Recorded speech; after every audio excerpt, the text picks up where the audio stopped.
Endi sabahımızda başlamak durumda Kazlov әдісімен екі topқа bölünіп алайық. Қазір topқа мен бөлмеймін. Компьютер арқылы тез-тез екі topқа bölіп алайық. Тізімде бізде 10 оқушыма. Елнұр, Нұрдәулет, Сымбат, Дилара, Айзада.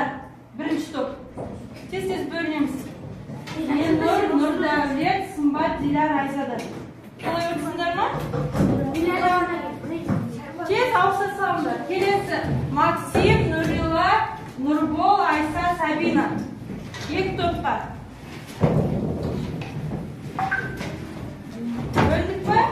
Дұрыс па? Так, бізде сендер бірінші топсыңдар, я? Бірінші топ бізде екі графика, яғни екі өлшемді графика. Келесі үш өлшемді графика. Енді балалар, сендерге мынандай тапсырма. Бұл топқа бөлудің өзі ерекше болып тұр. Екіді графиканы еске түсірейікші. Не себепті екіді графика деп айтылады? Кім айтады? Тез-тез уақыт. Сендер дайынсыңдар ма? Не себепті сендердің топтары үш өлшемді? Айта ғой. Өйткені үш өлшемді ені тереңдігі болады. Да, Райсын, сен? Бұл ені екіде болады. Ал енді мына жерде қараңдаршы, мыналар қай өлшемге жатады мұнда? Мына үш өлшем. Яғни ені бар, биіктігі бар, және қарасақ тереңдігі бар, я? Ажыратамыз ба үш өлшемді?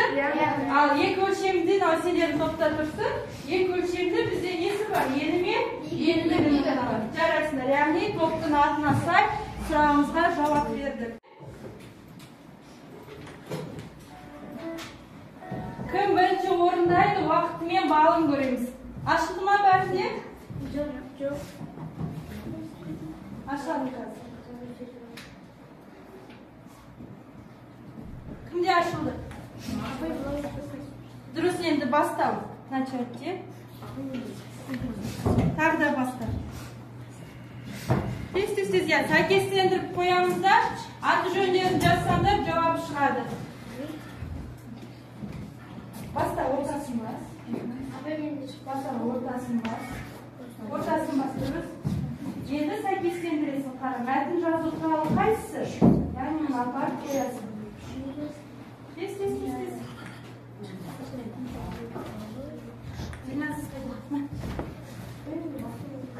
Мәтін жазу туралы. Кім жібереді? Тез аты жөндерін жазасыңдар да жауабы шығады. Апаймен болсын. Болдың ба, жіберемін?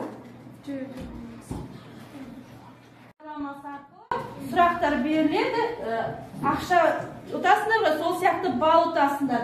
Кім 6 сұраққа жауап береді, сол 5-тік бағаны алады. Түсінікті ма? Міне 5-тік баға бар. Бұл үй тапсырмасын орындаған оқушыға.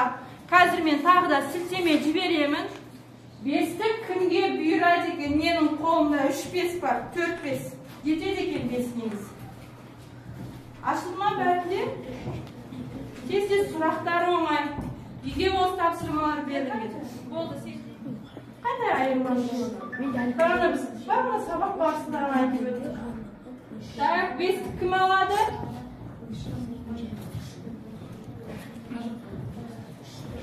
5-тік бағаны Сәулебек. 3-ті модельдегі арналған программа. Қандай? Өттік қой. Иә. Қандай?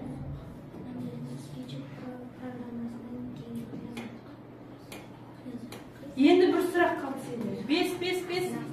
Нұрила, 5 алдың ба? Қайсы? Жарайсың дейді. Міне 5-тік бағаны бізде көрінеді ғой. Яғни пазл алқақ неге бөлінген, оңай. Тез.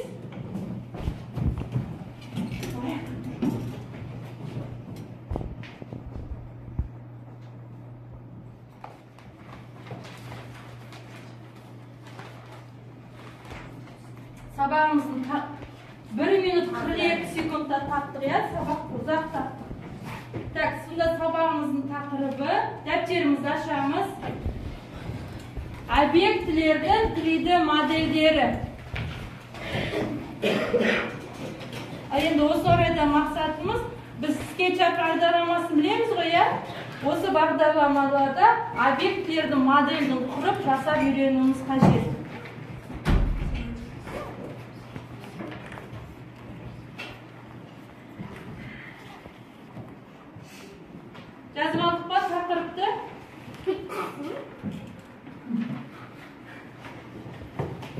болдық, ә?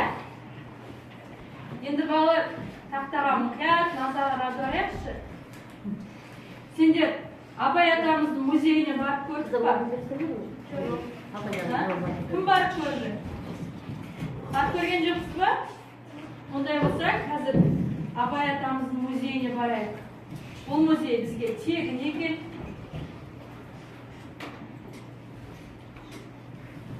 Мына жерде қарасақ, біз барлық неде меню бар, я? Асханаға барсақ та меню бар.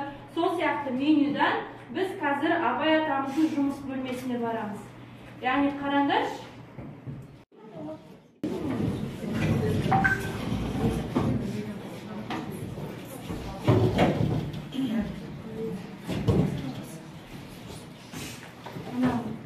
Ортасында не сақтаймыз?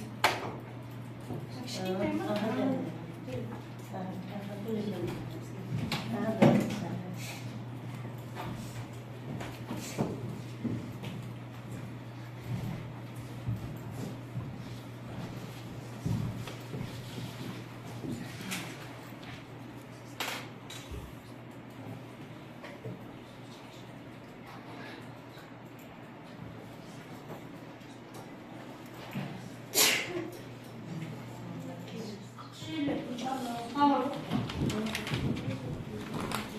Мүмкін біреу мынандай макет жасап келеді.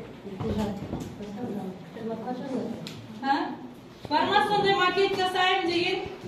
Өткен жолы білесіңдер ма, біз есептеуіш техниканың даму тарихына көптеген жасап келіп едік қой. Сол сияқты мүмкін біреулер макет жасап келесіңдер, өз үйлерін. Енді ол әркімнің өз фантазиясына байланысты, бірақ сабақта сол үйдің нәтижесін көреміз. Түсінікті ма? Үй тапсырмасын жазып алдық па? Мұнда бағаларды мен өзім қойып беремін. Сабақ аяқталды балалар.